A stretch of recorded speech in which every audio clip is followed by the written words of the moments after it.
साउची ने मिस्टर फैंक से आकर कहा, मुझे बहुत जोर की भूख लग रही है, तुम मेरे लिए कुछ करो ना। मिस्टर फैंक ने कहा, रुको मैं तुम्हारे लिए कुछ ऑर्डर करता हूँ। लेकिन साउची से जरा भी सब्र नहीं हो रहा था, इसलिए वह अंदर गई और फ्रिज से गाजर निकालकर खाने लगी। मिस्टर फैंक ने देखा कि साउची कच्ची गाजर खा रही है। यह देखकर वह किचन में गए और गैस चालू करके साउची के लिए एक हाफ फ्राई ऑमलेट बनाने लगे। साउची को ऑमलेट देने के बाद मिस्टर फैंक ने कहा, तुम मुझसे दोबारा उम्मीद मत रखना कि मैं तुम्हारे लिए एक और हाफ फ्राई बनाऊंगा। लेकिन साउची का पूरा ध्यान खाने पर ही था। वह जल्दी से ऑमलेट खत्म कर गई और एक और ऑमलेट मांगने लगी। मिस्टर फैंक साउची को मना नहीं कर पाए और उसके लिए फिर से ऑमलेट बनाने लगे। रात को साउची नहाकर मिस्टर फैंक की शर्ट पहनकर उनके पास आकर बैठ गई और अपनी चिकनी टांगे दिखाने लगी। मिस्टर फैंक पूरे शर्म में डूब गए और साउची से कहने लगे, मेरे कपड़ों को दोबारा कभी मत पहनना, जाओ जाकर बदल लो। लेकिन साउची तो वहीं मिस्टर फैंक के सामने अपने कपड़े बदलने लगी। मिस्टर फैंक को बहुत शर्म आ रही थी, इसलिए वह खुद उठकर दूसरे कमरे में जाकर बैठ गए। फिर भी साउची ने हार नहीं मानी। वह चुपके से कमरे में आई और मिस्टर फैंक के पीछे 2 बियर लेकर खड़ी हो गई। जैसे ही मिस्टर फैंक पीछे मुड़े, वह साउची को देखकर डर गए।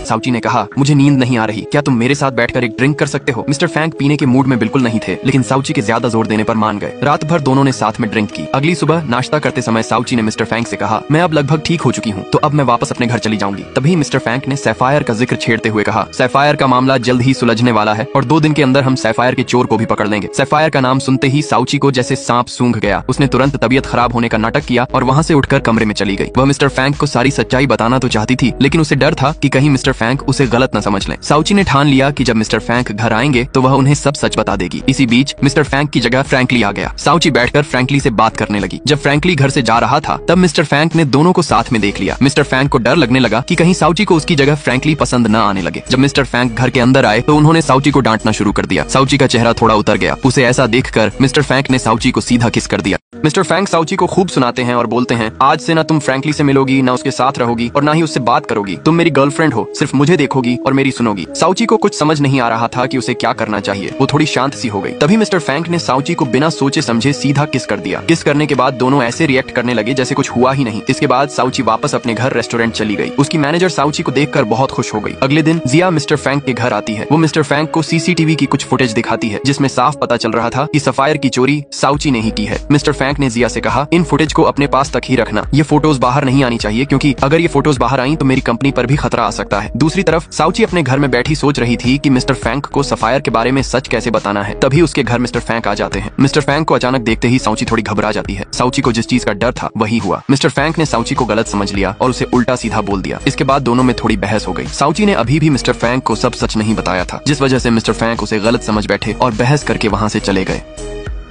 मिस्टर फैंक को अब लगने लगा था कि साउची सिर्फ उनकी जिंदगी में सफायर के लिए आई थी, ताकि वह मिस्टर फैंक के करीब आ सके और सफायर चोरी कर ले। लेकिन मिस्टर फैंक को सच नहीं पता था कि सफायर किसी और का नहीं, साउची का ही है। साउची अपने घर में उदास बैठी थी। उसे बहुत बुरा लग रहा था, क्योंकि उसकी वजह से मिस्टर फैंक को जिया के सामने शर्मिंदा होना पड़ा था। साउची ने अब सोच लिया था कि वह अब मिस्टर फैंक के सामने कभी नहीं जाएगी, इसलिए वह मरने के तरीके ढूंढने लगी। साउची ने रस्सी से लटक कर मरने की कोशिश की। वह काफी देर तक रस्सी से लटकती रही, लेकिन उसके लटकने से कोई फायदा नहीं हुआ, बल्कि उसके गले में दर्द होना शुरू हो गया। फिर साउची ने दूसरा तरीका ट्राई किया। उसने काफी सारे करंट के तारों को अपने हाथ में पकड़ लिया। साउची को लग रहा था कि अगर वह करंट के तारों को पकड़ लेगी तो शायद वह मर जाएगी, लेकिन वह तो एक एलियन थी, इसलिए उसे बिजली का कोई असर ही नहीं हुआ। फिर साउची ने एक और तरीका ट्राई किया। उसने अलग अलग तरह की ढेर सारी दवाइयां खा ली। वह सोच रही थी कि अगर वह ढेर सारी गोलियां एक साथ खा लेगी तो वह मर जाएगी, लेकिन उन दवाइयों से भी साउची को कुछ नहीं हुआ। अब साउची ने अपने आप को रस्सी से बांध लिया और ठान लिया कि अब से वह कुछ नहीं खाएगी और भूख से मरेगी। उसकी मैनेजर साउची के लिए एक बढ़िया सी डिश बनाकर लाई थी, लेकिन साउची तो अपनी जिद पर अड़ी थी। क्या साउची सच में मर जाएगी? ये जानेंगे अगले पार्ट में।